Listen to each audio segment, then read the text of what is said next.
Over the last several days, we presented overwhelming evidence that establishes the charges in the article of impeachment.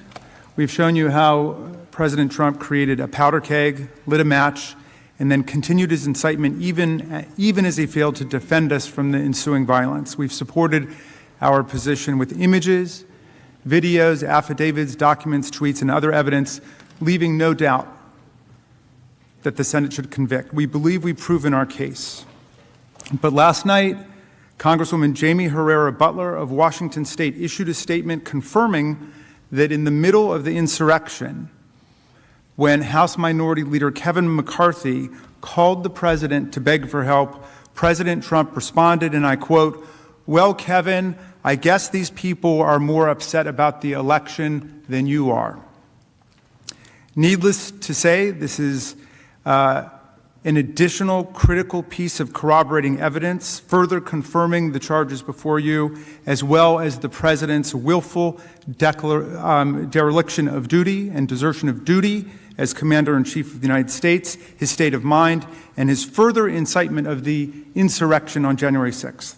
For that reason, and because this is the proper time to do so under the resolution that the Senate adopted to set the rules for the trial, we would like the opportunity to subpoena Congresswoman Herrera regarding her communications with House Minority Leader Kevin McCarthy, and to subpoena her contemporaneous notes that she made regarding what President Trump told Kevin McCarthy in the middle of the insurrection. We would be prepared to proceed by Zoom deposition of an hour or less, just as soon as Congresswoman Herrera Butler is available, and to then proceed to the next phase of the trial, including the introduction of that testimony shortly thereafter. Congresswoman Butler further stated that she hopes other witnesses to this part of the story, other patriots, as she put it, would come forward, and if that happens, we would seek the opportunity to take their depositions via Zoom, also for less than an hour, or to subpoena other relevant documents as well.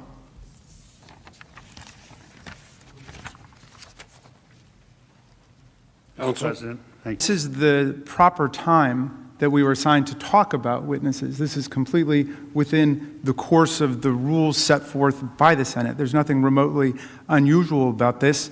I think we've done an exceedingly thorough and comprehensive job with all the evidence that was available. Last night, this was breaking news, and it responded directly to a question that was being raised by the President's defense counsel, saying that we had not sufficiently proven to their satisfaction, although I think we've proven to the satisfaction of the American people, certainly, that the President, after the breach and the invasion took place, was not working on the side of defending the Capitol, but rather was continuing to pursue his political goals. And the information that came out last night by Congresswoman Butler, apparently backed up by contemporaneous notes that she had taken, I think will put to rest any lingering doubts raised by the President's counsel, who now says he wants to interview hundreds of people. There's only one person the President's counsel really needs to interview, and that's their own client.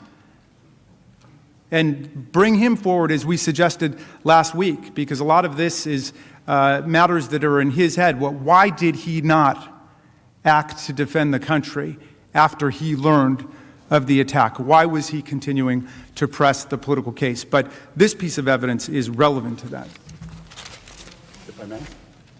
And finally, I was a little bit mystified by the point about the article of impeachment, which I referred to. The dereliction of duty, the desertion of duty, is built into the incitement charge, obviously. If the President of the United States is out inciting a violent insurrection, he's obviously not doing his job at the same time. Just like if a police officer is mugging you, yeah, he's guilty of theft and armed robbery, whatever it might be, but he's also not doing his job as a police officer, so it's further evidence of his intent and what his conduct is. If I may.